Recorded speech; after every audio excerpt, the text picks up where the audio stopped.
Mas yang share screen Mas siapa? Sama saya, Bu. Oke. Ya. Ya, oke ya.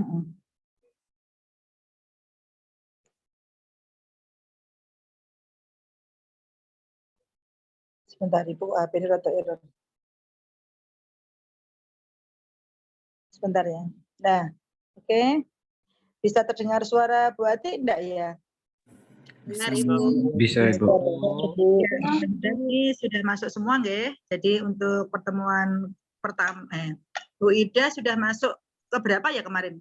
Ke 1, kedua? Bu Ida. 1, Bu. Oke, berarti hari ini nanti Pak Bondan, kalau Pak Bondan masuk dengan apa ya materinya? Mata kuliah apa? Metodologi keperawatan atau mata kuliah yang lain ya? Mata kuliah lain. Keperawatan anestesi umum, Ibu. Anestesi umum, oke. Nanti Pak Bondan masuk setelah Isya ya. Oke, jadi hari ini yang luring Mas Adam dan kawan-kawan sudah pulang ke rumah kah? Sudah, Ibu. Oke, mohon maaf ya. Biasanya Ibu datang ke luring tadi, tapi Ibu karena harus rapat luring datang di auditorium, jadi tadi juga kalau mau langsung mengajar di auditorium tidak menghargai ya, tidak menghargai dari peserta rapat kok tidak menghargai yang memimpin rapat begitu ya. Oke, untuk materi Ibu masuk di kelas ini kan 3 mata kuliah ya. Yang pertama adalah biostatistik sebagai ketua tim yang Ibu sudah masuk minggu yang lalu dengan materi yang konsep biostatistik ya. Kemudian materi kedua adalah metodologi penelitian dari anggotanya Pak Abdul Ghafur.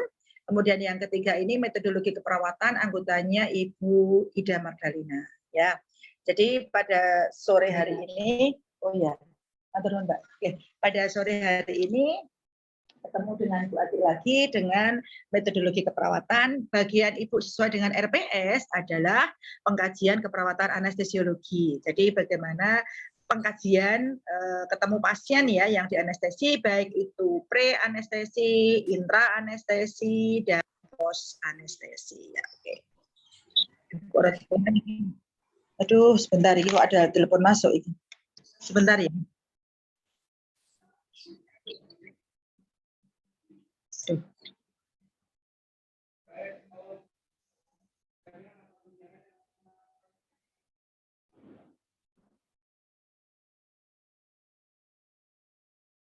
Oh, Ibu lagi ngajar ki piye yo? Apa dingajar? Ya. Enggak apa-apa ya Mbak Musir. Mbah, ya. Ya oke nggih. Ya, ya. Iki lagi HP-ne digo ngajar lagi mulai ya. Oke, oke. Oke. Ya. Ya.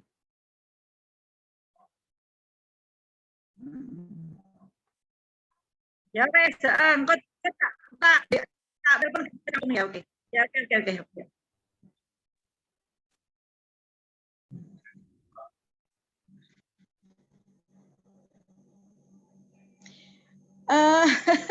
Mohon maaf tadi ada anak mengajak video call pas ke tempat mbahnya. Jadi Ibu di video call. Mohon maaf ya.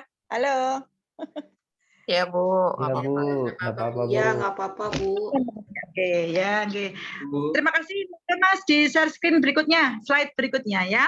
Jadi tadi kalau mau melaksanakan pengkajian, baik pengkajian kepada pasien pre-operasi, ini kan pre ya berarti ya, ketemu di bangsal. Kalau teman-teman anestesi itu kan ada visit awal ya, visitnya sebelum operasi itu kan visitnya di bangsal ya. Jadi apa saja yang harus dikaji pada saat di bangsal ya. Kalau ini gambaran di intra ya, di bagaimana pengkajian di intra operasi ya. Oke, berikutnya. Nah, oke, kita tahu bahwa untuk penata anestesi ini ada praoperatif atau preoperasi, intra, dan pasca operasi ya. Untuk yang fase preoperatif ini dimulai dari pasien itu ini ya masuk di rumah sakit, kemudian dilakukan pengkajian. Nah, pengkajiannya ini juga harus yang melakukan siapa? Yang melakukan adalah penata anestesi yang ada di ruang operasi, tapi nanti dia melaksanakan visita di bangsal. Kemudian juga dilaksanakan oleh perawat bangsal pengkajian di awal itu pelaksanaan di bangsal dikaji sebelumnya, misalnya pasien mau dilaksanakan operasi seksio sesaria. Nah, kemudian pasien itu dikaji di bangsal. Pada waktu di bangsal itu berarti yang dikaji siapa? Ya perawat yang ada di bangsal itu. Perawat bisa bukan perawat anestesi saja, tapi bisa perawat yang ada di bangsal. Nah, kemudian untuk penata anestesi yang melaksanakan visite awal berarti melaksanakan pengkajian itu di bangsal ya, di bangsal pasien. Dan juga preoperasi ini dilaksanakan pasien masuk di sebelum kamar operasi ya, sebelum di intra.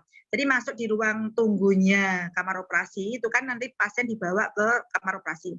Nah di luar nanti penata anestesi mengkaji dulu pengkajian preoperasi. Nah sambil dicek suhunya, dicek nadinya, dicek respirasinya, dicek tekanan darahnya gitu ya. Kemudian cek semuanya infus dan lain sebagainya dicek. Nah itu cek semuanya termasuk kalau pasien terpasang dower kateter juga dicek semuanya. Nah, itu pengkajian di ruang operasi tapi di luar ya. Nah, oke, berikutnya, slide berikutnya, Mas. Untuk yang intraoperasi ini dimulai ketika pasien itu masuk di ruangan atau di instalasi OK ya, di OK-nya itu di tengahnya, di dalamnya berarti di ruangan operasi itu. Nah, lingkupnya apa saja di situ nanti yang harus dikaji. Ya. Mohon diingat dulu ya. Yang dikaji apa saja, termasuk disiapkan di kamar operasi itu disiapkan di intranya ya. Dia masuk asa berapa misalnya. Kemudian anestesinya apa jenisnya gitu ya, dicek lagi. Kemudian juga termasuk jangan sampai nanti di dalamnya itu termasuk komplikasi lebih lanjut. Cek vital sign-nya semuanya. Jadi di dalamnya juga dicek semua ya. Kemudian untuk edukasi sebelum dilaksanakan operasi tadi bisa dilaksanakan di bangsal tadi, bisa dilaksanakan di ruangan sebelum masuk operasi, dan sebelum operasi itu ada edukasi sedikit ya, biasanya ada edukasi singkat gitu ya, bisa dilaksanakan di intranya ya. Apa yang penting misalnya ada penyuluhan nanti untuk perawatan yang pos operasinya seperti apa, nah nanti biar pasiennya paham gitu ya. Oke, berikutnya slide ya. Kemudian pos operasi. Nah, pos operasi ini di ruang recovery room. Recovery room di sini dimulai masuknya pasien ke ruang pemulihan. Nah, ruang pemulihan ini ruang recovery room di mana dari mulai intra dibawa ke ruang RL ya, recovery room. Kemudian di recovery room ini ada tindakan-tindakan apa saja yang dikaji. Tadi misalnya apakah ada kejadian muntah, mual muntah, bagaimana kesadaran pasien gitu ya. Kemudian kondisi ini ya, misalnya infusnya gitu ya, vital sign-nya lengkap ya dicek. Kemudian termasuk masih terpasang dower kateter atau terpasang infus atau transfusi darah, nah itu semua dicek semuanya. Sampai dengan kesadaran pasien dicek kembali. Kemudian mau mengecek kesadaran pasien kuantitatif atau kualitatif. Kalau yang kualitatif itu yang kesadarannya pasien sudah sadar sepenuhnya, misalnya kompos mentis, apakah dia apatis, apakah dia delirium, apakah dia sampai dengan dia koma gitu ya, somnolen, soporus sampai dengan dia komatus. Itu kalau yang kualitatif, jadi yang menggunakan yang subjektivitas kita melihat gitu ya. Tapi kalau yang kuantitatif itu berarti pakai angka, menggunakan Glasgow Coma Scale ya. Nah itu dilihat, nanti bisa dicek dari EMV, EYES mata, M-nya motorik, V-nya verbal. Mohon nanti dicek kembali, dipelajari lagi untuk pemeriksaan kesadaran pasien ya. Nah itu kesadaran pasien itu diperlukan ya. Oke. Nah, oke, berikutnya peran perawat anestesi apa saja di situ ya, pengkajiannya, kemudian apa efek anestesinya di ruang RR tadi, termasuk memantau fungsi dari tanda vital dan mencegah komplikasi. Nah, mencegah komplikasi ini termasuk jangan sampai nanti misalnya pasiennya terus muntah tapi regurgitasi masuk ke dalam ya, rongga pernafasan. Nah, itu termasuk nanti bisa terjadi komplikasi lebih lanjut. Oke, berikutnya. Nah, apa yang dikaji? Yang dikaji antara lain apa saja? Nah, untuk pengkajian ini, kan kalau pengkajian itu dimulai dari inspeksi. Inspeksi itu adalah pemeriksaan pandang ya, periksa pandang, periksa untuk dilihat. Jadi apa saja kalau misalnya untuk pengkajian lebih lanjut ya. Tadi kan pengkajian tadi dimulai dari yang pre, intra, post. Nah, sekarang pengkajian secara keseluruhan ini merupakan langkah awal ya. Langkah awal untuk pelaksanaan pengkajian untuk mengkaji data. Data apa saja? Data objektif dan data subjektif. Nah, untuk data objektif ini data yang diamati oleh perawat anestesi ya, perawat anestesi ini mengamati apa saja yang terjadi pada pasien. Tadi misalnya pengkajian mengambil data vital sign tadi, berarti semua kan data objektif. Pemeriksaan suhu, pemeriksaan nadir, nafas, kemudian tekanan darah, itu semua objektif ya. Kemudian pemeriksaan yang lain termasuk pemeriksaan kesadaran pasien tadi yang pakai GCS ya, Glasgow Coma Scale itu objektif. Hasilnya berapa? Kesadarannya, misalnya GCS-nya berapa? Apakah 5, apakah 7? Normalnya kan sampai dengan berapa? 13 sampai 15 ya, EMP ya. Oke, berikutnya untuk subjektif, ini berarti data yang dikaji keluhan dari pasien, baik di bangsal sebelum operasi maupun intra maupun di ruang RR post operasi. Nah, data subjektif misalnya pada saat pas visite di bangsal ya sebelum operasi, pengkajiannya dikaji, misalnya tadi adakah keluhan yang dirasakan, misalnya ada pusing, apakah ada nyeri gitu ya, kemudian apakah ada keluhan mual, nah itu kita harus kaji subjektivitasnya subjektif. Disingkat DO, data objektif, DS, data subjektif. Ya, teman-teman sudah paham semua, saya kira ini tinggal mengelanyahkan aja karena sudah senior-senior semua ya. Berikutnya tujuannya apa? Untuk mengidentifikasi masalah keperawatan dari pasien ya. Masalahnya apa? Nah, metodenya adalah bisa dengan wawancara dan observasi. Wawancara tadi tentunya juga harus bisa dilihat, bisa wawancara kepada pasien dan juga bisa kepada keluarga. Misalnya pada bayi yang akan dilaksanakan operasi, misalnya tidak punya anus ya, atresia ani. Kemudian yang kita kaji wawancara adalah orang tuanya, bisa ibunya, bisa bapaknya, bisa simbahnya atau yang menunggu. Nah, kemudian itu wawancara kepada orang tua. Nah, kalau pasiennya sudah bisa diajak komunikasi, berarti kita harus mengkajinya kepada siapa? Ya bisa kepada pasien itu langsung ya. Misalnya pada pasien yang sudah dewasa, kemudian kita bisa kaji langsung gitu ya, bertanya langsung. Nah, kemudian pokoknya disesuaikan dengan kondisi. Kalau pasien pun dewasa tapi dia kondisinya tidak sadar, koma gitu ya, kita harus mengkaji yang pada saat ini ya, keluarga yang menunggu. Nah, itu kita harus mengkaji wawancara kepada yang menunggu. Nah, observasi ini pengamatan ya, pengamatan kepada kondisi pasien dari cephalocauda, dari kepala sampai kaki. Kemudian observasi khususnya yang akan dilaksanakan operasi. Misalnya operasinya di daerah ini ya, appendix misalnya ya, usus buntu. Kemudian akan dilaksanakan operasi appendektomi. Nah, pada saat pengkajian mengobservasi daerah yang akan dioperasi, misalnya tadi kita amati dulu.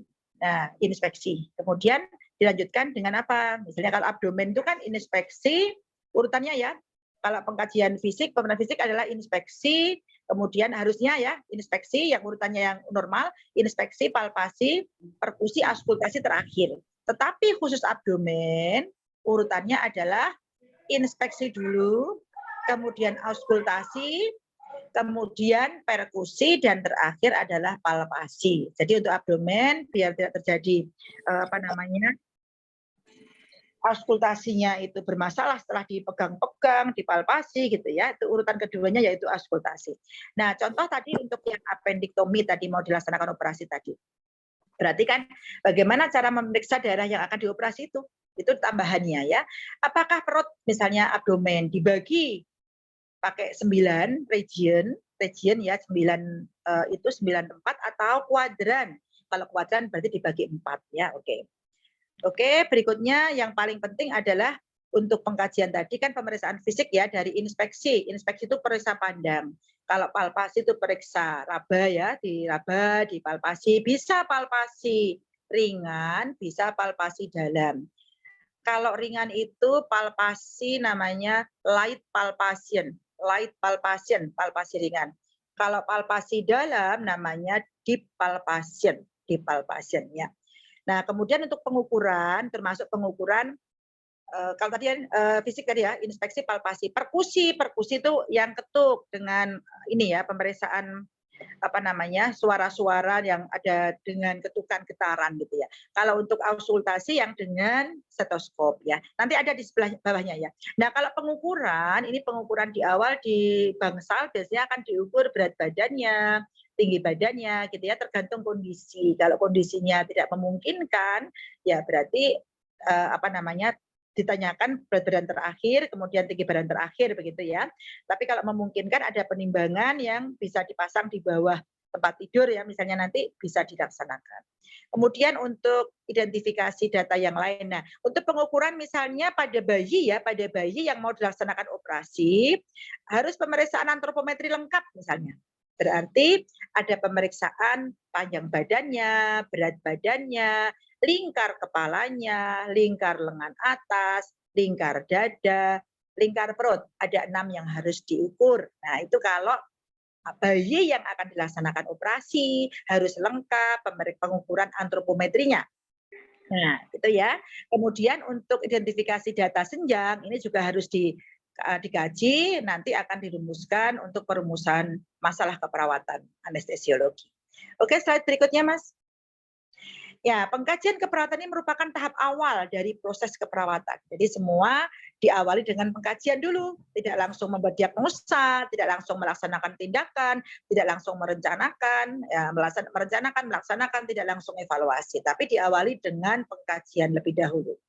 Nah, sebagai dasar dalam identifikasi masalah pasien tadi dapat dilakukan sepanjang masa perawatan klien. Jadi sepanjang apa namanya perawatan baik di bangsal, di intra maupun di pos operasinya itu dikaji lebih awal, lebih bagus ya. Jadi harus dikaji awal ya, jangan sampai nanti tidak mengkaji.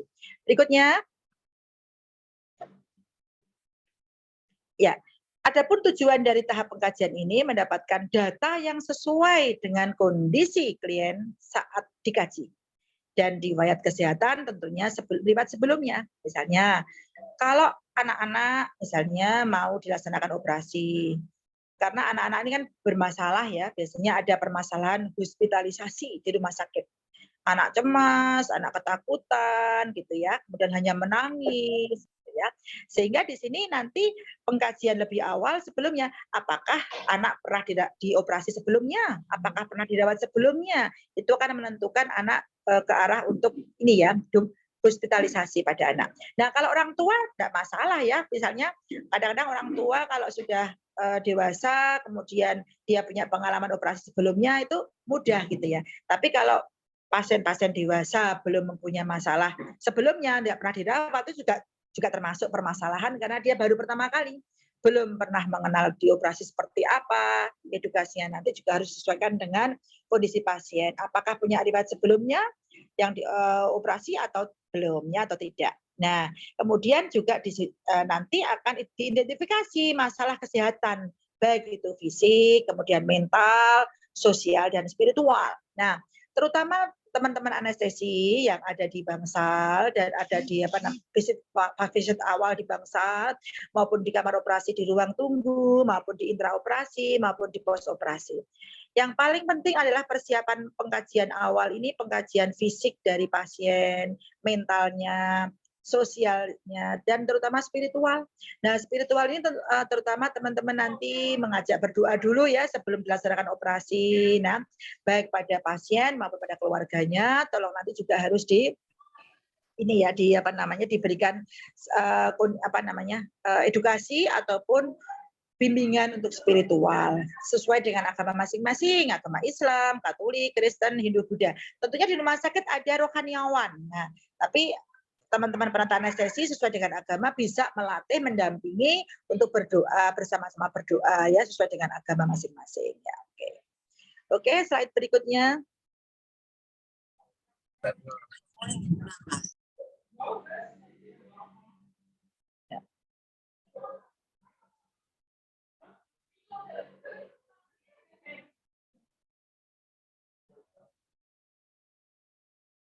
Bentar, ya, rada error HP ini. Bentar, Mas.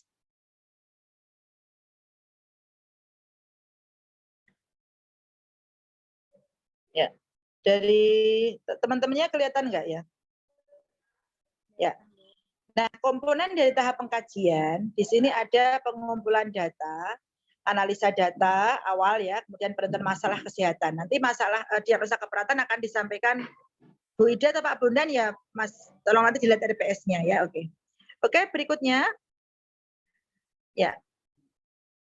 Nah, pengumpulan data di sini mengumpulkan informasi belum ya? Informasi apa saja tentang pasien dan tentang keluarga. Misalnya ada sebentar.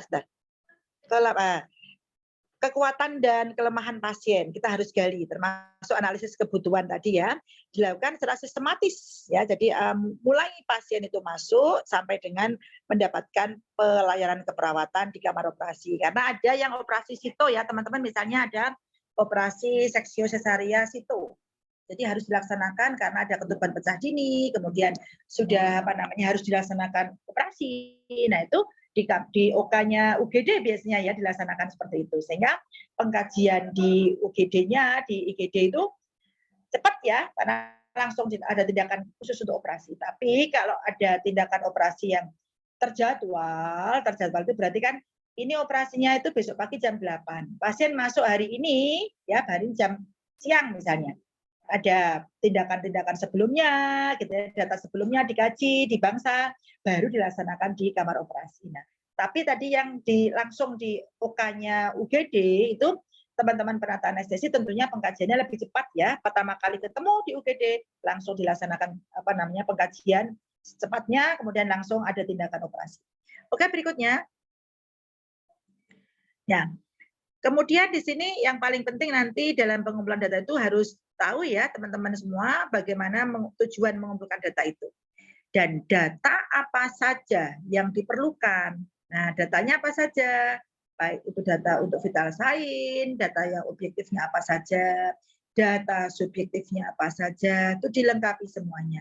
Misalnya fraktur anak jatuh dari sepeda, kemudian fraktur di femur atau fraktur di humerus gitu ya, baik dextra atau sinistra, di daerah mana yang terjadi, datanya yang diperlukan, apakah daerah yang fraktur itu, apakah bagaimana perdarahannya, bagaimana dicek semuanya gitu ya, itu dicek semuanya.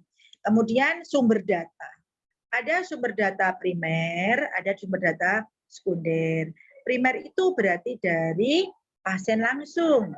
Nah, kalau anak-anak pasien sumber data primernya siapa? Ya orang tuanya, gitu ya. Kemudian untuk yang sudah dewasa, berarti sumber data primernya tetap pasien. Kalau sumber data sekundernya, kalau anak-anak berarti ya juga ada keluarga yang lain. Tapi kalau untuk yang dewasa, sumber data sekundernya adalah keluarganya. Kemudian bagaimana cara atau metode pengumpulan data? Nah, pengumpulan data ini metodenya ada berbagai metode tadi ya. Ada dengan wawancara, kemudian juga dengan pemeriksaan fisik tadi, ada inspeksi, palpasi, perkusi, dan juga auskultasi ya. Kemudian cara mengorganisasikan dan menggunakan data yang ada, nah nanti untuk menentukan penentuan diagnosa keperawatan. Oke. Berikutnya, slide berikutnya, ya.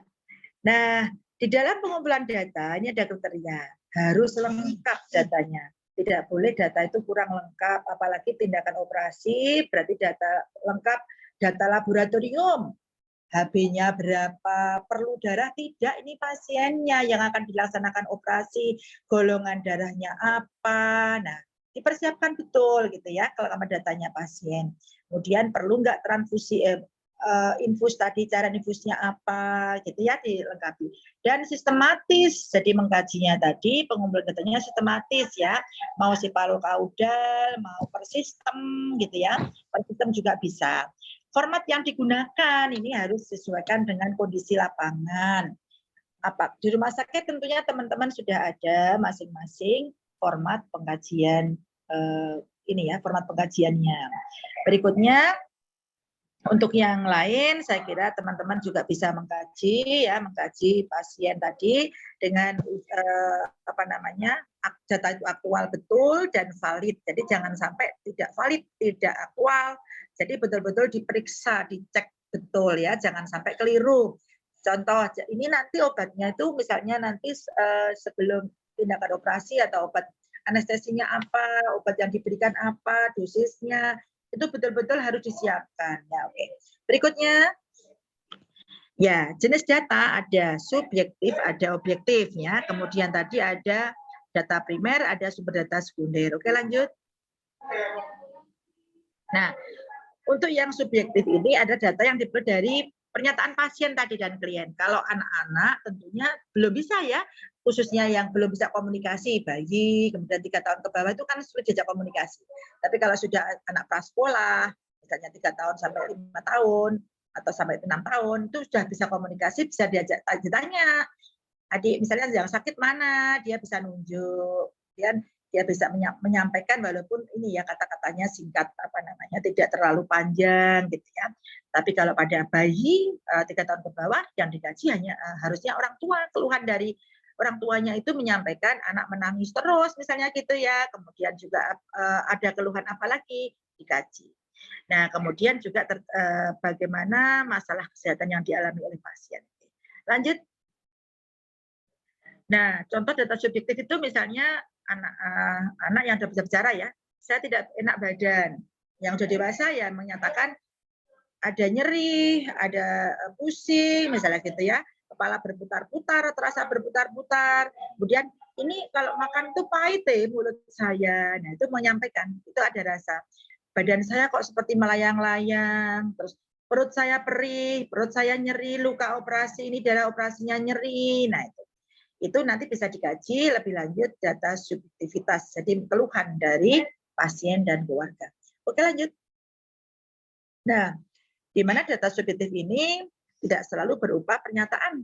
Nah, tapi bisa juga tidak dari pasien semuanya, tapi juga dari keluarga tadi dan juga dari teman terdekat atau perawat, penata anestesi yang merawat itu ya. Oke. Jadi bisa ditanyakan, misalnya dari teman yang mengkaji gitu ya, penata anestesi yang mengkaji gitu ya. Nah, pernyataan yang bukan langsung dari klien biasanya hanya berupa informasi tentang kondisi pasien yang ini ya, misalnya khususnya tidak bisa melaksanakan pasien-pasien yang kondisi kritis gitu ya. Informasinya dari keluarga atau dari orang lain gitu ya. Dan khususnya pada kasus-kasus dengan kesadaran menurun tadi ya. Oke. Lanjut. Nah, sedangkan data objektif di sini data yang bisa diamati oleh penata anestesi ya. Apa saja yang diamati baik di tadi di bangsal, di ruang sebelum operasinya, pas di kamar operasinya, kemudian juga pos operasi di ruang recovery room. Nah, data di sini bisa diobservasi, kemudian bisa dikumpulkan, diukur, kemudian contoh tadi kalau di bangsal ya visit awal tadi bagaimana vital sign-nya, bagaimana kondisi tubuh atau kondisi yang luka atau kondisi keadaan pasien yang akan dilaksanakan operasi. Kemudian juga nanti diperoleh dengan cara mengamati tadi inspeksi tadi kan yang mengamati dari cephalocaudal kepala sampai kaki diamati bagaimana kondisi mata pasien dari misalnya operasi mata misalnya berarti harus diperiksa dari mata gitu ya. Pasien ini akan dilaksanakan operasi katarak misalnya. Berarti yang dikaji harus daerah mata, bagaimana lensanya, bagaimana kondisi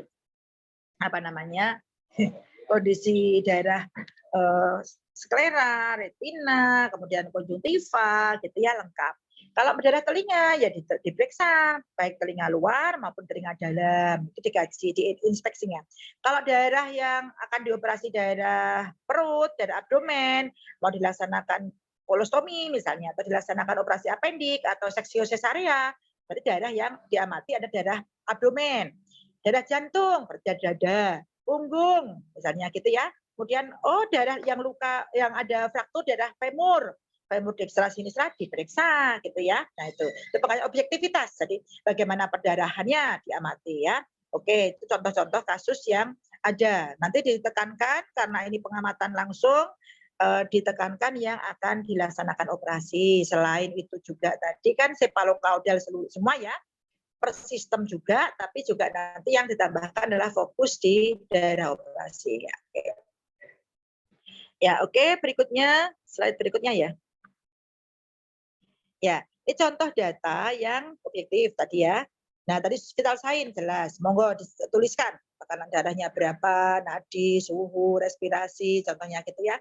Kemudian berat badan, tinggi badan. Nah, kalau untuk anak-anak tadi tambahannya antropometri, tambahkan lingkar kepala, lingkar lengan atas, lingkar dada, lingkar perut, tuliskan semuanya berapa sentimeter.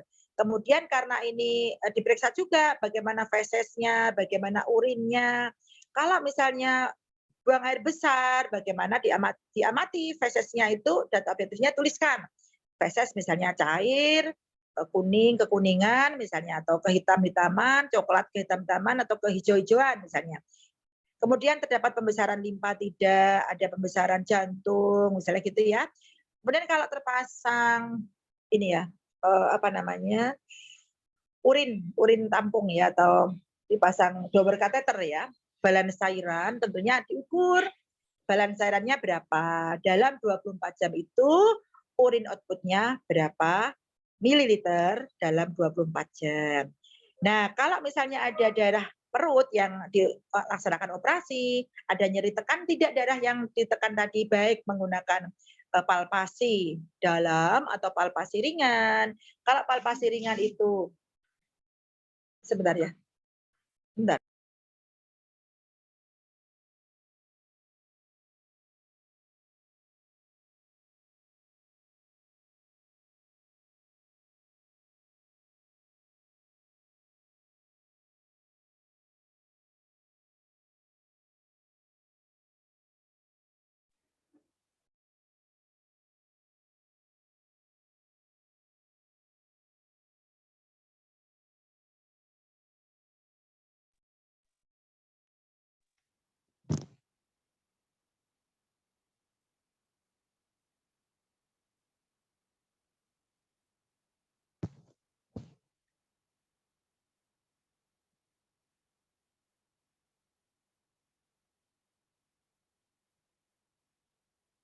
Ya, sebentar. Tadi sampai di mana tadi, Mas? Sebentar. Sebentar. Mas tadi sampai di mana? Oh iya. Ya, tadi sudah ya. Jadi tadi kalau misalnya ada nyeri tekan tadi tuliskan kuadran mana atau pakai region. Region bagi 9 ya, oke. Atau nanti cek lagi hasilnya. Oke. Oke, lanjut. Lanjut. Ya, sumber data tadi primer dan sekunder tadi sudah disampaikan ya langsung kepada pasien, kalau anak-anak pada keluarganya. Kalau sekunder itu bukan dari sumber data primer, tapi bisa juga dari contoh yang bukan utama ya. Jadi bisa keluarganya, bisa tim kesehatan yang lain, hasil laboratorium termasuk sumber data sekunder. Jadi termasuk laboratorium, pemeriksaan ronsen misalnya, pasien fraktur, berarti hasil ronsennya bagaimana? Sumber data sekunder. Ada pemeriksaan ronsen, oh frakturnya daerah femur dextra, frakturnya daerah tibia dextra misalnya, atau sinistra, fibula, dan yang lain. Itu termasuk ronsen, semua dicek ya. Termasuk pemeriksaan penunjang yang lain, ada USG, ada pemeriksaan CT scan, tuliskan semua. Oke. Lanjut. Nah, metode pengumpulan data ada wawancara, observasi, pemeriksaan fisik, dokumentasi. Sudah disampaikan ya semuanya? Lanjut aja. Oke. Nah, wawancara tadi bisa auto anamnesa, bisa alo anamnesa. Yang auto itu dilakukan pada klien sebagai sumber data utama. Sedangkan alo anamnesa dilakukan pada orang lain terkait dengan kondisi pasien. Oke, lanjut. Nah, observasi nanti diamati, bisa melihat, bisa mencium, bisa mendengar, bisa perabaan. Nanti dicek ya bagaimana observasi pada pasien baik pre, intra maupun post operasi. Lanjut. Ya, pemeriksaan fisik tadi inspeksi, auskultasi, palpasi, perkusi itu kalau yang untuk pemeriksaan abdomen ya. Oke. Kalau yang tidak abdomen berarti inspeksi, palpasi, perkusi, auskultasi. Lanjut, Mbak. Mas. Nah, ini gambaran apa? Gambaran dari pemeriksaan inspeksi, kemudian palpasi, kemudian perkusi, dan auskultasi. Nah, ini secara umum urutan tidak di abdomen ya, itu nanti urutannya seperti itu. Lanjut. Nah, ini gambaran peran fisik yang ini ya dicek tadi bisa contohnya tadi mau operasi mata. Berarti pemeriksaan inspeksi mata gitu ya, pakai senter, pakai apa namanya? Dibuka matanya, bagaimana korneanya, bagaimana retina, lensa dan sebagainya ya. Palpasi itu contohnya palpasi misalnya palpasi di abdomen atau di payudara gitu ya. Kemudian juga perkusi itu ketuk ya. Itu di abdomen itu ya. Kemudian auskultasi pemeriksaan yang menggunakan stetoskop. Kalau untuk abdomen tadi urutannya inspeksi, auskultasi, baru perkusi dan palpasi. Oke, lanjut. Ya, oke, berikutnya bagaimana metode pemeriksaan fisik tadi ya? Ini pemeriksaan fisik tadi kan diperiksa baik itu dari mulai kepala sampai kaki tadi ya diperiksa. Kemudian kalau misalnya ada permasalahan di mata, di telinga, di hidung dan sebagainya sampai di kaki ya. Oke. Lanjut. Nah, ini inspeksi mengamati dada misalnya ya, kembang kempisnya dada, bagaimana pernafasan cuping hidung ya. Kemudian ada tarikan dinding ke dada ke dalam, jadi ada masuk itu ya, jadi ada cekungan di dada gitu, tarikan dinding dada ke dalam. Kalau cuping hidung berarti ada tarikan di hidung ya, apa namanya? Kembang kencup ya. Capcup itu ya di hidungnya itu ada kembang kempis ya gitu. Oke. Lanjut. Ya, kemudian pemeriksaan fisik umum ini kan ada inspeksi tadi ya, jadi pengamatan semuanya, bentuknya, proporsi, kemudian dari mulai wajah, mata, semua dicek semuanya ya. Apakah matanya juga ada udem tidak, dicek. Kemudian adakah ini ya apa namanya exophthalmos itu yang membesar bola matanya keluar, apakah enophthalmos itu masuknya ke bola mata ke dalam gitu ya. Apakah ada permasalahan pada dahi, pada rahang, pada bibir, apakah kelainan pada bibir misalnya ada labioskisis ya, labiopalatosiskisis pada anak-anak yang bibir sumbing gitu. Oke, lanjut.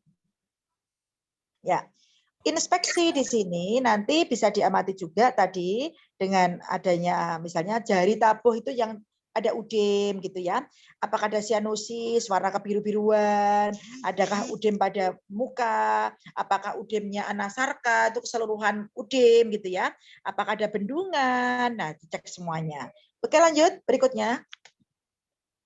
Nah ini contoh dari kulit, nanti apakah ada strie, contohnya kalau di ibu hamil ya mau dilaksanakan operasi seksio sesaria, apakah ada strie gravidarum, apakah ada gurat-gurat luka parut di daerah perut ya. Biasanya kan ibu hamil gatal-gatal itu garuk-garuk perutnya. Itu strie itu ya biasanya ada guratan-guratan ya. Apakah ada pembesaran vena, dilatasi vena, misalnya seperti itu. Oke, lanjut. Nah, ini contoh inspeksi dari tubuh ya. Tubuh normal kan lurus. Kalau yang kiposis itu bengkok bungkuk ya, kalau lordosis begek yang ke belakang, kalau yang skoliosis itu yang bengkok gitu ya. Oke, lanjut. Nah, ini contoh yang inspeksi tadi dilihat daerah daerah dada, kemudian dada anterior, posterior, misalnya ada permasalahan, kemudian apakah ada bendungan pada vena, kemudian juga nanti juga ini palpasinya dibandingkan gerakannya dipegang, gerakan kanan kiri gitu ya, merasakan ada fremitus taktil, nanti pasien disuruh mengucapkan 77.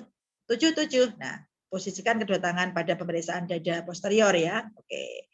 Posterior belakang, anterior di depan. Oke, lanjut. Nah, ini palpasi abdomen. Ini mau dipakai region. Region itu bagi 9 ya.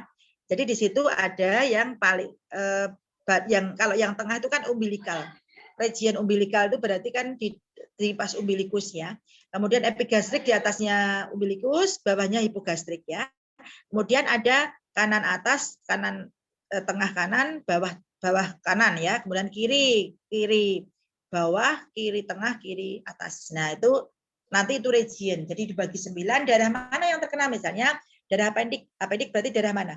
Appendix kanan bagian bawah ya. Jadi McBurney. Jadi pasien suruh terlentang, supinasi, kemudian kaki ditekuk, kemudian ditekan daerah McBurney, kemudian pasien disuruh nekuk kakinya tadi ya, apakah ada nyeri, tekan. Nah, itu termasuk berarti daerah apa? Daerah kanan bawah ya, antara tengah dan bawah ya, kanan bawah di bawah right iliacal region ya itu.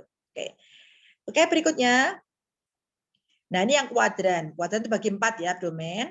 Tadi kuadran kanan atas, kanan bawah, kiri atas dan kiri bawah. Oke. Lanjut berikutnya. Nah, ini palpasi abdomen. Kalau yang gambaran ini adalah palpasi yang deep palpation. Deep palpation itu palpasi dalam. Berarti deep menggunakan 2 telapak tangan di palpation ya. Oke, berikutnya. Nah, palpasi abdomen ini masih sama. Kalau menggunakan 3 jari, dipakai 3 jari tekan, berarti itu yang light palpation. Yang sebelah kanannya apa ya? Kanan atau kiri itu. Pokoknya yang telah pakai 3 jari masangkan 3 jari pas di abdomen itu namanya light palpation. Kalau telapak tangan kiri di atasnya telapak tangan kanan ditekan berarti itu deep palpation. Ya, oke.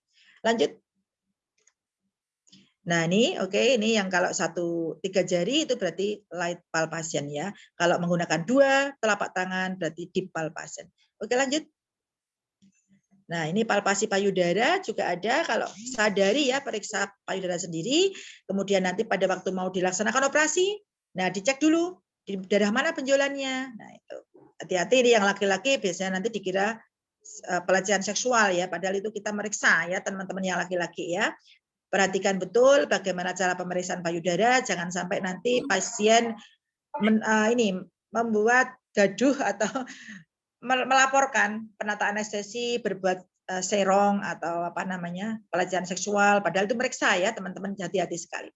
Oke, hati-hati. Kemudian berikutnya, nah ini palpasi di leher, diamati apakah ada vena cava, vena jugularisnya, vena jugularis, apakah ada kelenjar tiroid ya gitu yang pembesaran gitu ya, apakah ada udem darah leher gitu ya, diperiksa.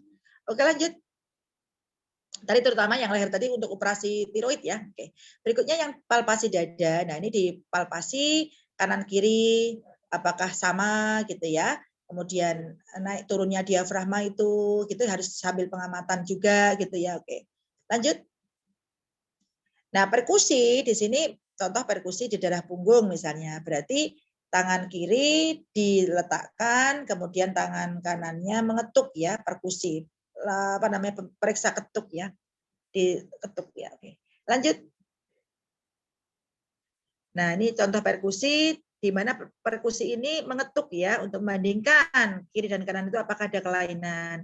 Tujuannya apa saja? Identifikasi lokasi, ukurannya, bentuk dan konsistensi dari jaringan. Dan nanti ada suara-suara yang dihasilkan. Apakah ada suara sonor, suara perkusi. Oke, ditinggali kunci kula. Ya, nggih, nggih. Ya. Oke, saya di kantor ditinggali kunci ya. Oke. Pak Arjen yang di koran yang dipakai kuliah. Nanti nggih, biar Mas titip ke satpam nggih. Nah, berikutnya sonor. Nah, ini suara perkusi jaringan normal itu yang sonor. Kalau untuk redup lebih padat atau konsolidasi dari paru ya. Pada kasus-kasus anak pneumonia atau bronkopneumonia, nah itu termasuk harus diperjelas ya. Oke, lanjut. Nah, ini perkusi tadi juga ya gambarannya untuk mengetahui batas organ padat dan juga khususnya di hati, di limpa gitu ya, cairan gitu ya. Oke, lanjut. Nah, contohnya itu dengan ketuk ya, tangan kiri ditempelkan, tangan kanannya ngetuk ya. Kalau misalnya yang ada yang KD ya, KD itu dominan yang sebelah kiri, yang memeriksa itu dominan tangan kiri. Berarti tangan kanannya diletakkan, tangan kirinya yang ngetuk ya. Mohon nanti teman-teman yang dominan yang sebelah kiri berarti dibalik ya, tangan kanan nempel, tangan kirinya ngetuk. Kalau dominan yang kanan berarti tangan kirinya nempel, tangan kanannya ngetuk di daerah itu. Oke, lanjut. Nah, itu contoh gambar yang di pelaksanaan pemeriksaan perkusi. Perkusi yang ada di di gambar itu nanti baik itu di punggung atau di dada gitu ya. Kemudian di daerah punggung atas, punggung bawah, nanti termasuk diselesaikan, diperiksa ya. Kemudian, kok mati? Loh, mati dewe.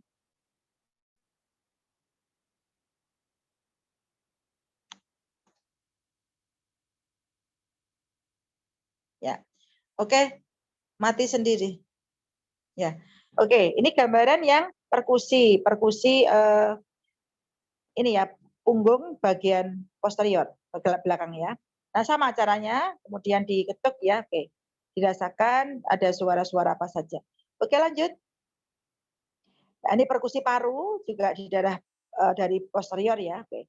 Lanjut. Nah, pemeriksaan fisik secara umum tadi auskultasi sekarang ya. Auskultasi ini bisa diperiksa khususnya daerah ada bunyi-bunyi, misalnya fluid normal itu bunyi yang tidak terdengar ya, normal.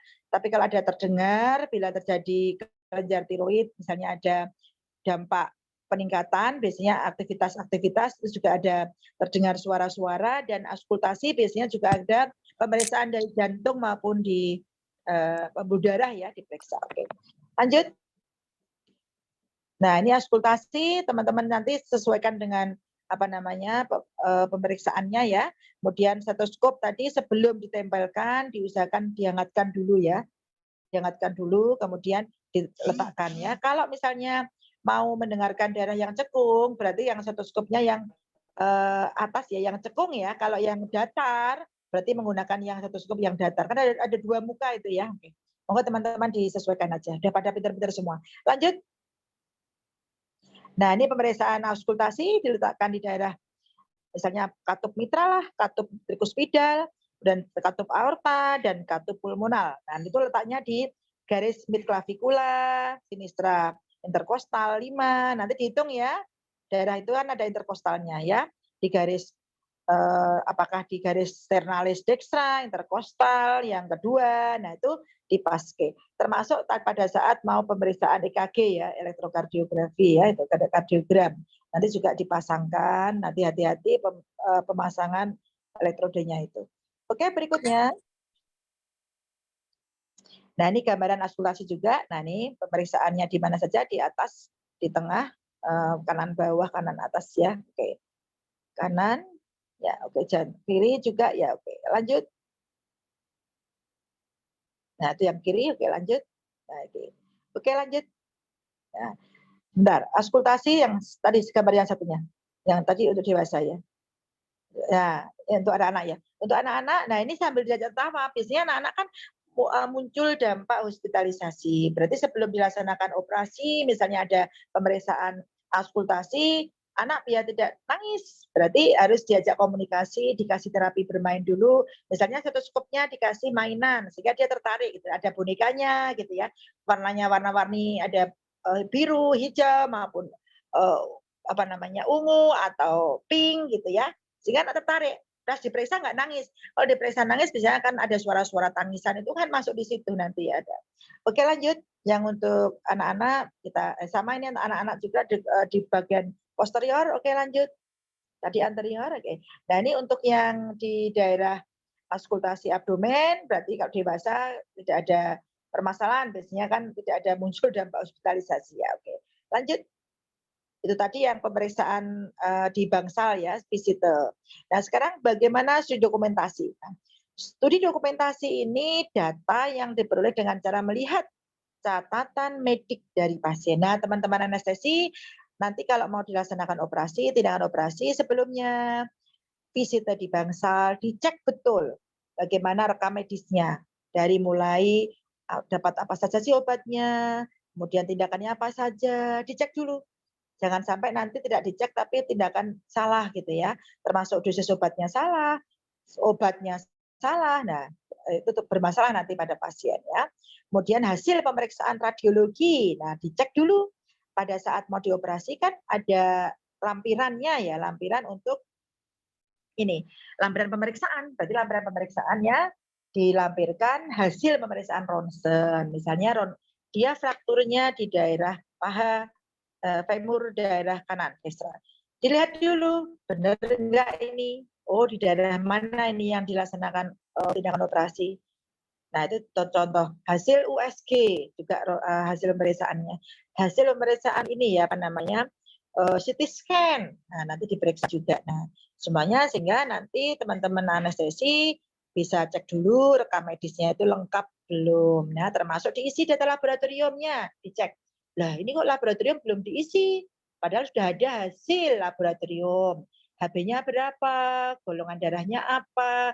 Perlu transfusi darah tidak? Nah, itu dicek semuanya.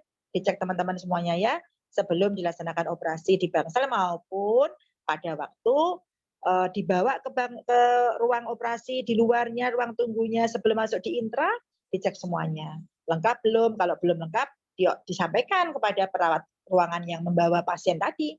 Yang belum lengkap apa saja. Nah, dilengkapi semuanya. Sehingga semua nanti akan tertata, kemudian akan dilaksanakan ini ya, apa namanya, pemeriksaan selanjutnya lebih bagus ya, termasuk catatan perkembangan dari pasien.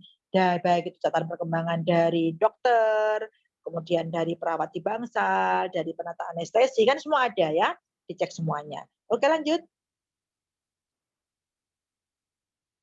Nah, kemudian analisa data, nanti di sini ada mengolah data, identifikasi kesenjangan, dan merumuskan masalah keperawatan dan masalah kolaborasi. Tapi nanti untuk diagnosa keperawatan, bagian diagnosa keperawatan anestesiologi ya, nanti bagian kalau Pak Bondan, Bu Ida, dan oke. Ini Pak Bondan, ini Pak Bondan mau pulang nanti ngajar ya toh, kelas anestesi. Kayaknya mau nyiapkan bahan untuk kunjungan RKI. Oh, berarti apa Pak Bondan mau ngomong apa? Ya. Ini Pak Bondan mau bicara sebentar. Enggak, Pak? Ya. Terima kasih ganggu Bu Ati. Assalamualaikum warahmatullahi wabarakatuh Bapak Ibu. Waalaikumsalam warahmatullahi wabarakatuh. Ini mohon maaf ini barusan dapat telepon bahwa besok pagi itu ada kunjungan kaji banding dari Poltekkes Palu terkait dengan rintisan kelas internasional. Nah, saya harus menyiapkan bahan.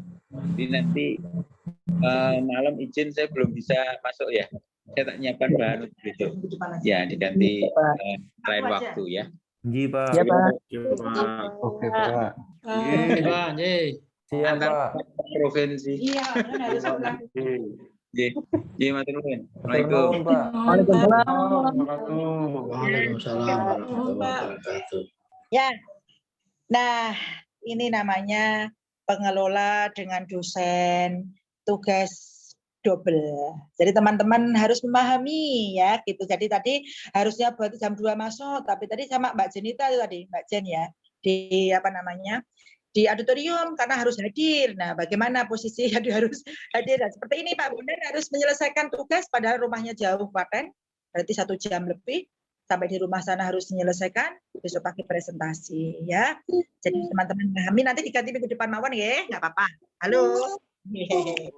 Ya, oke. Tadi sampai di mana ya? Nah, nanti untuk analisa data, nanti termasuk bagaimana merumuskan masalah keperawatan, diagnosa keperawatan, teman-teman nanti bisa belajar dengan materi berikutnya, yaitu ada perumusan diagnosa keperawatan, diagnosa keperawatan anestesiologi. Oke, berikutnya, slide berikutnya. Nah, ini contoh-contoh format saja teman-teman semuanya. Contoh format-format yang ada di sini nanti bisa, ini contoh saja. Jadi tidak harus digunakan di rumah sakit masing-masing. Nah, nanti saya ngasih PR Pak Mas Irham nih. Mas Irham, ada tuh Mas Irham? Mas Irham sama Mbak Jen. Yang dari Poltekkes nanti berarti ada format yang yang disiapkan untuk yang teman-teman pengkajian di rumah sakit ya. Nanti pakai yang ini, contoh format yang ada di kamar operasinya ini. OK-nya kita ya Mas Irham nih, sama Mbak Jenita ya. Tak undang Mas Irham sama Mbak Jenita biar tambah muda gitu ya. Nah, nanti pakai yang format ini aja sehingga nanti pada saat ke lapangan, ke rumah sakit itu nanti ada format yang sudah ada yang baku gitu ya. Nanti menggunakan format yang dari Polkesio ya. Ini contoh saja. Jadi teman-teman yang penting pada saat mengkaji tadi harus lengkap tadi ya.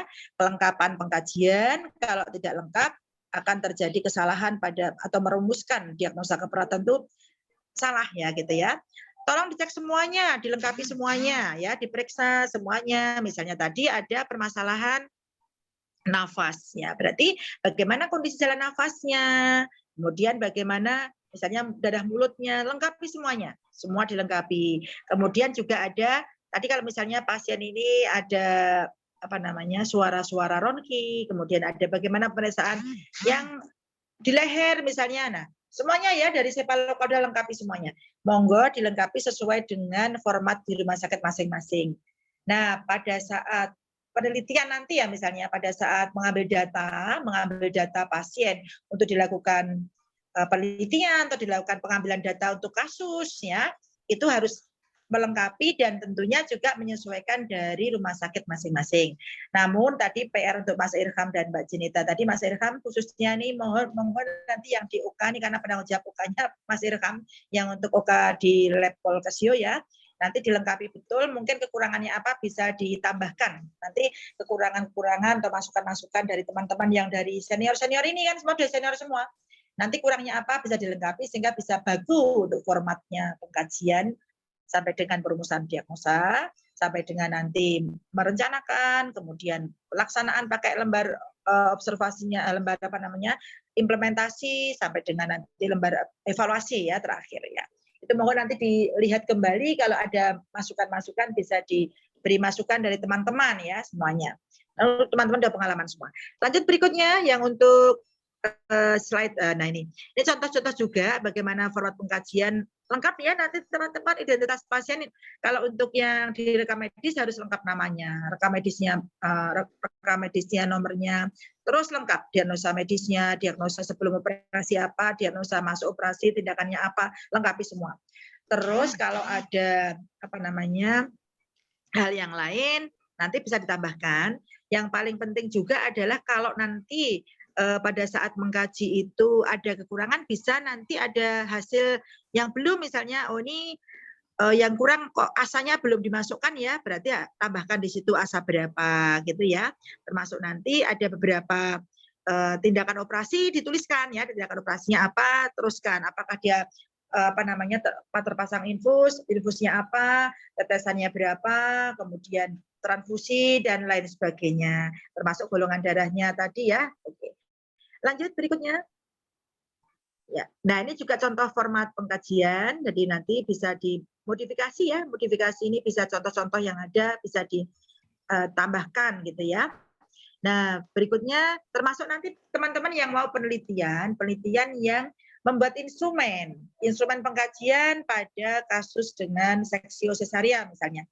Berarti apa yang format yang baru dipakai untuk pasien preoperasi, intraoperasi maupun postoperasi seksio sesaria. Dilengkapi semuanya. Tentunya beda dengan tindakan operasi yang lain. Nah, gitu ya. Jadi mungkin operasi mata instrumennya berbeda dengan instrumen format yang secara keseluruhan, spesifik di mata. Nah, pemeriksaan matanya bagaimana, operasinya bagaimana, spesifiknya di mata. Tapi kalau secara umum, misalnya nanti operasinya secara umum ya, itu nanti bisa menggunakan format yang apa namanya bisa bervariasi lah, ada modifikasi juga. Oke, lanjut. Ya, ini juga sama ya. Nanti tinggal kalau ada centang-centang tinggal di ini aja. Misalnya ada tindakan pemeriksaan apa misalnya? Pemeriksaan refleks fisiologis ya, nanti dicek refleksnya, refleks patella, kemudian ada refleks patologis yang lain gitu ya.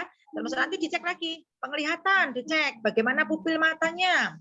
Apakah pupil matanya ada dilatasi atau midriasis atau konstriksi itu ya, miosis ya. Kalau dilatasi midriasis membesar ya. Kalau kecil berarti miosis atau konstriksi. Normalnya pupil mata itu kan berapa diameternya? 3 sampai 4 mm ya. Nah, normalnya. Ada pupil mata kecil seperti titik misalnya.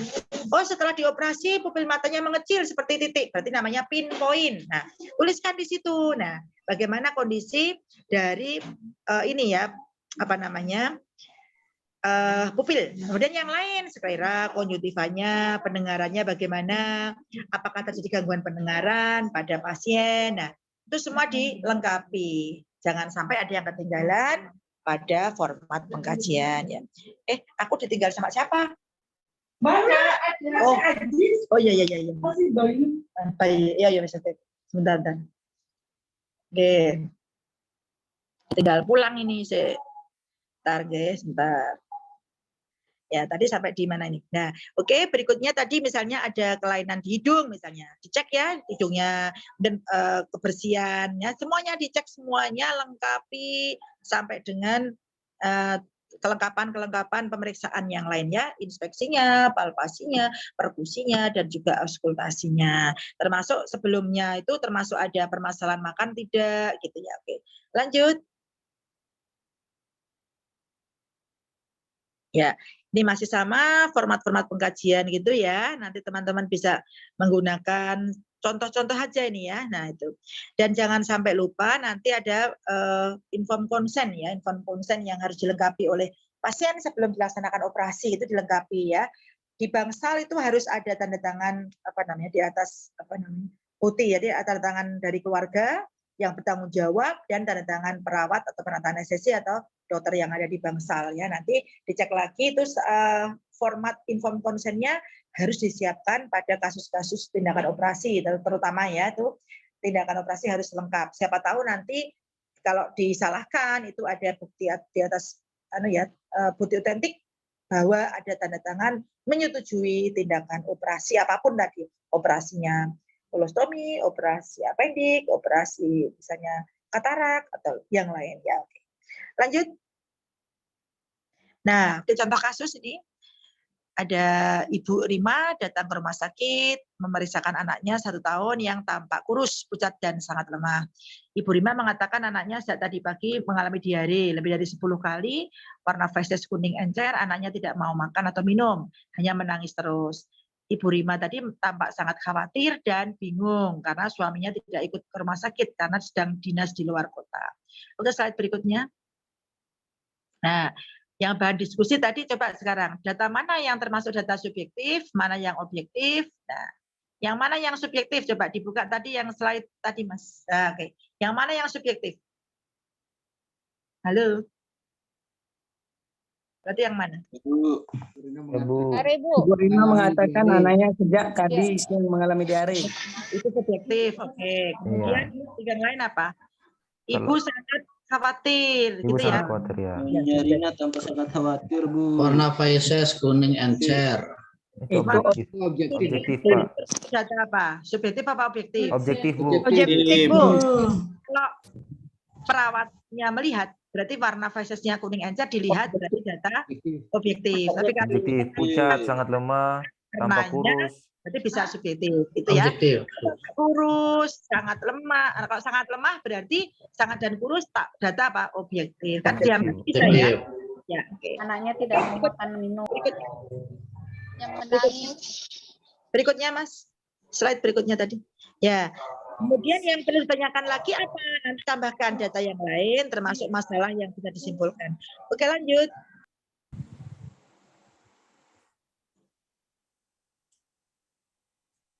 Nah, contoh sekarang yang fraktur ini. Anak Farhan usia 10 tahun diantar oleh bapaknya, Tuan Burhan namanya ya, datang ke IGD Rumah Sakit Wates pukul 14 dengan tangan kanan digendong menggunakan selendang.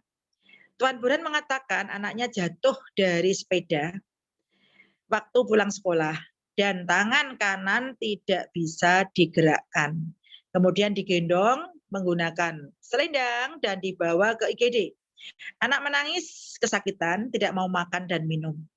Tuan Burhan tampak sangat khawatir dan bingung. Nyonya Burhan tidak ikut ke rumah sakit karena menunggu 3 adiknya Farhan yang masih balita. Oke, mana yang termasuk data subjektif, mana yang objektif? Yang subjektif dulu. Subjektif. Tuan Burhan mengatakan anaknya jatuh. Dan tangan kanan tidak bisa digerakkan. Tangan kanan tidak bisa digerakkan. Ya. Oke. Tangan kanan nggak bisa digerakkan, bisa juga objektif perawat. Bisa objektif, bisa subjektif. Ya, kalau tuannya atau ibunya mengatakan gitu subjektif ya. Oke. Oke, mana yang lain yang subjektif? Apa khawatir? Yang menangis. Anaknya tidak mau makan. Menangis kesakitan dan tidak mau makan. Tidak mau Ya, makan kalau minum. menangis Kesakitan itu objektif. Mengatakan jatuh dari sepeda. apalagi yang Mengatakan Jatuh dari sepeda. melihat itu objektif ya. jatuh dan sepeda subjektif ya. Saya terlihat menangis. Objektif yang Pak Farhan bilang ini. Objektifnya apa? Objektifnya tampak tidak mau makan minum. Tangannya digendong. kalau pada gendong tangan digendong berarti objektif ya. Objektifnya menangis, kesakitan. Nangis, kesakitan kelihatan nyeringai misalnya gitu ya. Berarti objektif. Oke. Yang tampak sangat khawatir apa tadi? Subjektif ya. Kalau wajahnya, kalau anaknya tadi apa namanya nyeringai yang sakit tadi dipegang terus dia menjerit gitu. Objektif. Objektif, Bu. Objektif, Oke, tampak lanjut. kesakitan. Berikutnya.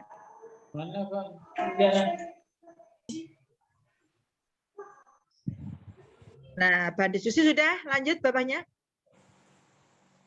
Nah, Ibu tanya dulu Mas, siapa tadi yang PJM-nya Mas? Berarti lupa. Rafli, Bu. Siapa Rafli ya, Rafli. Mas Rafli, Bu Ida sudah bagi kelompok belum ya? Kelompok. Sudah, Bu. Sudah, Bu. Sudah, presentasi dibagi kelompok. Kelompoknya apa? Coba Ibu tanya dulu. Kelompok mata kuliah yang lain, Bu. Apa? Kelompok yang ini ya, Bu, maksudnya. Kelompok KDKA, Bu. Ada Nah, 14 kelompok. metodologi keperawatan apa KDK? KDK kayaknya. KDK, Bu. KDK Lagi penanggulangan. menambah kelompok. Metodologi belum ada kelompok, Bu. Oh ya. Kalau belum ini Ibu minta tolong untuk dibagi 8 kelompok. Itu untuk pengkajian saja. Jadi pengkajian pada kasus 1 sampai 8 itu kasus hemoroid yang pertama, kemudian kasus fraktur, kasus benigna prostat hipertrofi BPH atau BPH ya. Yang keempat apendisitis, yang kelima megakolon, yang keenam atresia ani, yang ketujuh CA mamai, yang kedelapan seksio cesaria. Nah, nanti khusus pengkajian saja. Jadi pengkajian data objektifnya, data subjektifnya, sampai dengan nanti data lengkap ya, termasuk sumber data primer sekundernya, termasuk data lab, itu nanti dilengkapi. Data fokus ini fiktif ya, fiktif kasus hemoroid yang pertama. Kasus fraktur, nah itu kasusnya singkat saja, kemudian dipilih mana yang data pengkajiannya. Pengkajian saja ya, jadi hanya sampai pengkajian keperawatan saja. Kasus pembedaan tadi. Ya. Oke, ini nanti pertemuan berikutnya sebelum Ibu nanti ada presentasi sekitar 10 menit per kelompok ya. Sebelum berarti ada kan satu lagi masuk kalau nggak salah. Nah, nanti ada ini masuk dulu dengan presentasi, nanti baru Ibu memberikan materi. Ya. Langsung Mas Rafli dibagi kelompok nggih, nanti sebelumnya di-share didiskusikan terus presentasi. Oke. Iya, Bu. Makasih, Bu. Ya. Berarti minggu depan Ibu jatahnya kapan ya? Minggu depan disiapkan aja minggu depan sudah siap gitu ya, seminggu kan? Nah, singkat saja, nggak usah banyak-banyak. Kan ini hanya menentukan mana yang data objektif, subjektif, kemudian nanti tindakannya apa. Pada waktu pengkajian lengkap, oh yang dikaji misalnya fraktur, apa aja yang dikaji. Pengkajian hemoroid, apa? Kan beda nih. Dari 1 sampai dengan 8 yang dikaji tentunya beda.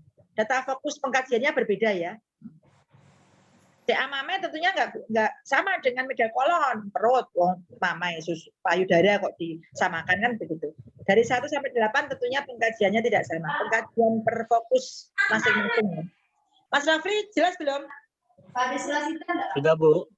Sudah. Berarti habis ini Mas Rafli dibagi kelompok dari presentasi ya. Dari presentasi minggu depan. Iya, Bu. Ya, minggu depan banyak Ibu juga nanti masuk, berarti presentasi sebelum Ibu masuk materi. Ya. Iya, Bu. Oke? Oke, Bu. Ya, oke. Ya, cukup ya Mas Rafli dan kawan-kawan. Yang terakhir slide-nya. Slide-nya habis yang terakhir. Nah, oke. Ya. Berarti Ibu kalau monggo silakan yang mau bertanya, kemudian nanti Mas Rafli bagi kelompok 8 kelompok, terus siap untuk presentasi minggu depan. Jadi langsung dikerjakan. Ini karena Pak Bondan tidak masuk, atau berarti ada waktu longgar ya. Mungkin bisa bagi kelompok, kemudian langsung ditentukan, dibagi tugas saja. Siapa ya? Langsung dibikin yang PowerPoint aja nggak apa-apa, nggak usah makalah. Langsung PowerPoint aja. PowerPoint untuk presentasinya ya. Presentasi pengkajian sesuai dengan kasus tadi.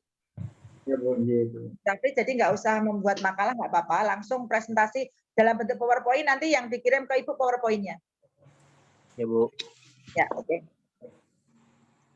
Monggo dibagi kelompok, Mas Rafli silahkan. Kalau ada yang mau tanya dipersilahkan, kalau tidak ada Ibu izin keluar, nanti teman-teman jangan keluar dulu, nunggu Mas Rafli bagi kelompok langsung dikerjakan. Ditanya, Bu. Ya, oke. Hasil presentasinya sehari sebelum Ibu di minggu depan kami kirim ya, Bu? Nah, sehari sebelumnya dikirim ya, nanti terus disampaikan. Kan ini nanti 10 menit kali 8, 80 menit ya. Nanti masih ada waktu, terus Ibu nanti memberi rangkuman sampai di belakang. Sekitar, ini cukup kan? Presentasi sekitar 10 menit maksimal. Ya, Bu, dikasih waktu 10 menit per kelompok ya, Bu? 10 menit maksimal ya, 7 menit sampai 10 menit per kelompok, cukup ya. Tidak usah, belum sampai dengan ya, baru pengkajian saja. Ya, Bu. Teman-teman memberi masukan, oh ini kalau pengkajian hemoroid yang kurang apa? Teman-teman bisa memberi masukan. Makanya difokuskan yang di hemoroidnya, fraktur, BPH, apendisitis, nanti operasi apendektomi gitu ya, megakolon operasi kolostomi misalnya, atresia ani juga operasi kolostomi. Nomor 5 dan 6 itu kelompoknya hampir sama operasinya, tapi berbeda. Atresia ani ada operasi untuk atresia aninya membuat lubang anus. Kalau megakolon kan nggak bikin anus ya, oke. Kemudian CA-mame dan seksio cesaria, tentunya berbeda-beda ya. Oke, biar punya pengalaman untuk pengkajian bervariasi dari kelompok 1 sampai 4. Begitu Mas, betul? Mas Rafli? Senang. Mas Rafli? Ya, Bu. Ada yang mau tanyakan lagi, Boten? Udah, Bu. Kelompoknya tinggal dibagi aja, Bu. Ya, oke. Kalau begitu, dipersilahkan untuk membagi kelompok dan langsung bekerja kelompok ya, karena ini dari jauh-jauh. Monggo misalnya ini jumlahnya berapa ya Mas Rafli ya jumlahnya? Jumlahnya berapa? 63 Bu kayaknya. Hah? 63 Bu. 63. Ya, dibagi 8. Berarti berapa? 8 kali 8. 8 orang ya. Ada yang 7. Ada yang 7 ya, oke. Nanti silakan dikerjakan, mungkin pakai dibagi tugasnya langsung dibagi dengan kelompok-kelompok ya. Oke, monggo saya serahkan ke Mas Rafli ya sebagai PJMA-nya, koordinatornya metodologi keperawatan. Format pengkajiannya, Bu, sesuai yang di lapangan kita apa ada dari Ibu? Bebas. Makanya tadi kan masing-masing kelompok bisa menampilkan sesuai dengan dari rumah sakit boleh. Nanti kekurangannya apa dari masing-masing teman-temannya. Oh, kalau menurut saya itu kurang. Ada apa yang kurang? Nah, tambahkan di situ. Begitu? Ya, Bu. Makasih, Bu. Ya, oke. Oke.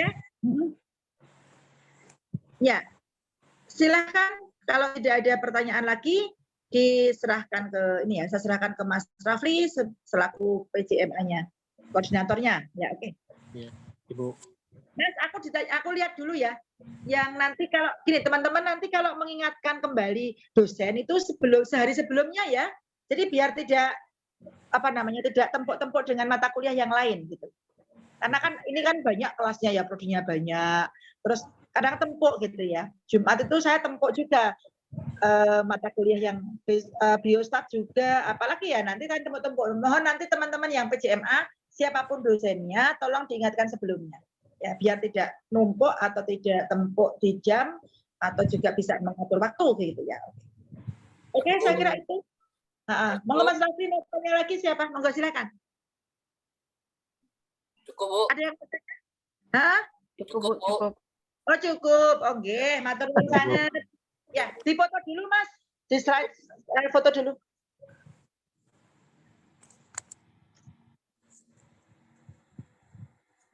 Sudah? Ya, Bu. Sudah ya? Ya, oke. Kalau begitu, selamat sore. Terima kasih semuanya. Dan jangan lupa presensi ya. Iya, Bu. Ya, Bu, selamat sore. Presensi dicek. Presensi sudah bisa ya, abang-abang.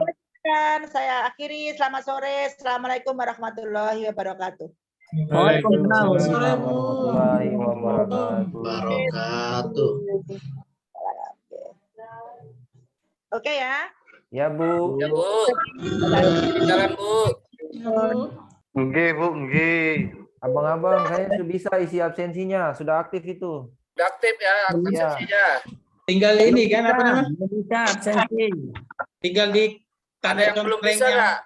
Share link Ada aja. angin itu kan. Masih ada yang belum bisa. Dicentang aja kan? Ya, tinggal Ada, tinggal dicentang. Coba ya. Tak kasih ya. Ngecentang biru itu aja kan udah selesai ya. Bang, share link yang belum bisa. Bang, kita kan, Pak. Hah? Absen kan? Nggak bisa, Pak. Pakai akun Bapak. Waduh, lagi-lagi pelayanan pula nih yang belum bisa itu, Bang. Kayak tadi, Bang. Kayak tadi, Bang Isu. Ah, ini Bang mau tanya Bang, absen yang kemarin apa bisa diisi lagi Bang hari ini? nggak bisa itu, Bang. Ya, nanti. Yang berlaku mulai hari ini, Bang. Bang Per, kirim dulu akun abang. Ya, Bang. Kirim akun abang dulu, username. Maksudnya? Biar aku absen kan. Akun maksudnya email? Ya. Oke. Bang, izin tanya nih Bang, Bang Rapli. Ya. Itu Bang kan ada di absen itu ada yang 100%, 50% itu maksudnya apa? Itu di Bang nanti 100%. Bang, semua dulu Pak nih. Kalau sudah absen itu kalau sudah absen tulisannya present ya?